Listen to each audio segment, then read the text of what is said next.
ஒரு அரசு ஆவணம் ஒருவரின் வாழ்க்கையை எப்படி நிலைகுலைய செய்யும் என்பதற்கு நெல்லை மாவட்டத்தில் நடந்துள்ள இந்த சம்பவமே சாட்சி.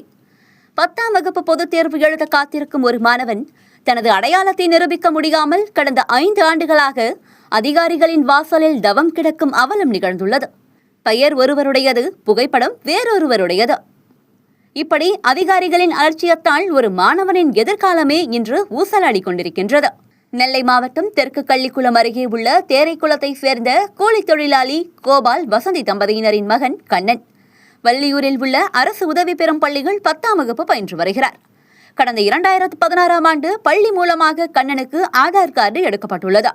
அப்போது நடந்த ஒரு குளறுபடிதான் இன்று பூதாகரமாக வெடித்துள்ளது.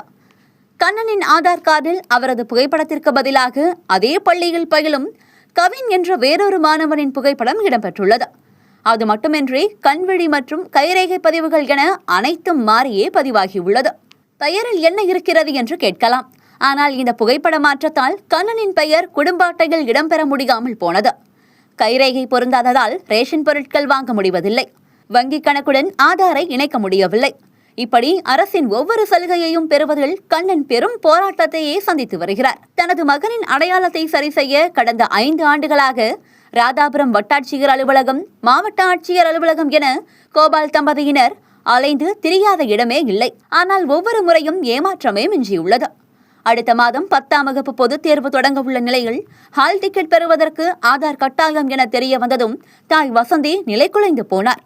என் பிள்ளை தேர்வு எழுத முடியாமல் போய்விடுமோ என்ற அவரது அச்சம் அதிகாரிகளின் காதுகளில் எட்டவில்லை. பள்ளி நிர்வாகம் தற்காலிகமாக ஹால் டிக்கெட் தருவதாக கூறினாலும் உயர்கல்வி மற்றும் வேலைவாய்ப்பு என அடுத்தடுத்த கட்டங்களுக்கு இந்த தவறான ஆதார் கார்டு மிகப்பெரிய முட்டுக்கட்டையாக மாறும் என்பதில் ஐயமில்லை. ஒரு ஏழை மாணவனின் கல்வி கனவை அதிகாரிகளின் அலட்சியம் சிதைத்துவிடக்கூடாது. மாவட்ட நிர்வாகம் போர்க்கால அடிப்படையில் நடவடிக்கை எடுத்து கண்ணனின் ஆதார் குளறுபடியை உடனே சரி செய்ய வேண்டும் என்பதே சமூக ஆர்வலர்களின் ஒருமித்த கருத்தாக உள்ளது. கல்விக்குள்ள தான் படிக்கிறான். அப்போ நான் இந்த ஸ்கூலில் படித்தேன், எனக்கும் ஆதார் கார்டு வேறு பையனோட ஃபோட்டோ இருக்குன்னு சொல்லி அந்த பையன் சொல்லி அவங்க அப்பா நம்பர் வாங்கிட்டு வந்து அப்பாவுக்கு ஃபோன் அடித்து கேட்டப்போ அவங்க அப்பா அம்மா தரக்கு வந்து பயந்தாங்க. வேற யாரோ பேசுகிறாங்க, எதுவும் மாற்றிடக்கூடாது அப்படின்னு. வேற இன்னும் ஊர் இன்னும் இடம்னு சொல்லி நாங்கள் நேரில் போய் கேட்டப்போ அவங்க ஆதார் கார்டு காணிச்சாங்க. அந்த பையனோட ஆதாரில் தான் என் பையனோட ஃபோட்டோ இருந்துச்சு. சின்ன வயசு ஃபோட்டோ, சின்ன வயசில் எடுத்ததுல சின்ன வயசு ஃபோட்டோ இருந்தது. அதுக்கப்புறம் தான் அவங்கள கூட்டிகிட்டு போய் நாங்கள் ஆதார் எடுக்க இடத்துல இப்படி சொன்னோம். 2 பையனையும் கூட்டிகிட்டு போய் 2 பெற்றவங்களும் போனோம். போய் 2 பேர் சொன்னப்போ தான் அவங்க டெஸ்ட் பண்ணி பார்ப்போம், இந்த நம்பரில் உங்கள் பையனோட ரேகை இருக்கா என்னான்னு டெஸ்ட் பண்ணி பார்ப்போம்னு சொல்லிட்டு தான் ஃபோன் நம்பர் மட்டும் சேஞ்ச் பண்ணுனா தெரிஞ்சிடும் அப்படின்னு சொன்னாங்க. ஒரு ரேகை மட்டும் வச்சு ஃபோன் நம்பர் மட்டும் சேஞ்ச் பண்ணோம். எல்லாமே ஃபோட்டோ அப்படி கொண்டு மாறிடுச்சு. ஆனால் அட்ரஸ் மாற்ற முடியல எங்களுக்கு. ஏன்னா அந்த பையன் நம்பரில் எங்கள் அட்ரஸ் இருக்குது, எங்கள் பையன் அந்த பையன் ஆதார் ரேகை இருக்க அட்ரஸில் எங்கள் நம்பர் இருக்குது, அவன் எங்கள் நம்பர் இருக்கிறதுல அந்த பையனோடது இருக்குது. அப்போ எப்படி சேஞ்ச் பண்ண முடியும்? வருஷம், ஊர், கிராமம் எல்லாமே மாறும். அவங்களுக்கு வேறு தாலுக்கா ஆஃபீஸ் வேறு வருது, எங்களுக்கு தாலுக்கா ஆஃபீஸ் வேறு வருது. மாற்ற முடியாமல் தான் கஷ்டப்படுறோம். அது இப்போ தான் கண்டுபிடிச்சி 2 மாதம் தான் ஆகுது. அதுக்கு முன்னாடி அந்த பையன் யாருன்னே தெரியாது, கண்டுபிடிக்க கழியில எங்களுக்கு.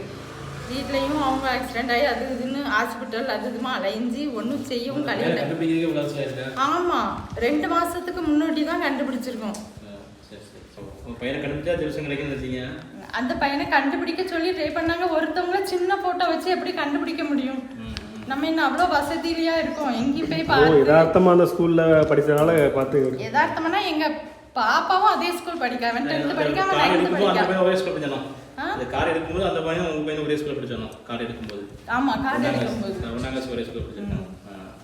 அப்ப அதை என்ட்ரி பண்ணும்போது அந்த ஒரே டேட்டா மாத்தி என்ட்ரி பண்ணிப்பாங்க. அந்த கொஞ்சம் நெஞ்சுல அலைஞ்சு எதுவுமே கிடையாது. ஒவ்வொரு ஆள் அதை எடுத்துட்டு வா, இதை எடுத்துட்டு வா அப்படின்னு சொல்லி எல்லா சான்றிதழும் எடுத்து வச்சிருக்கேன். எனக்கு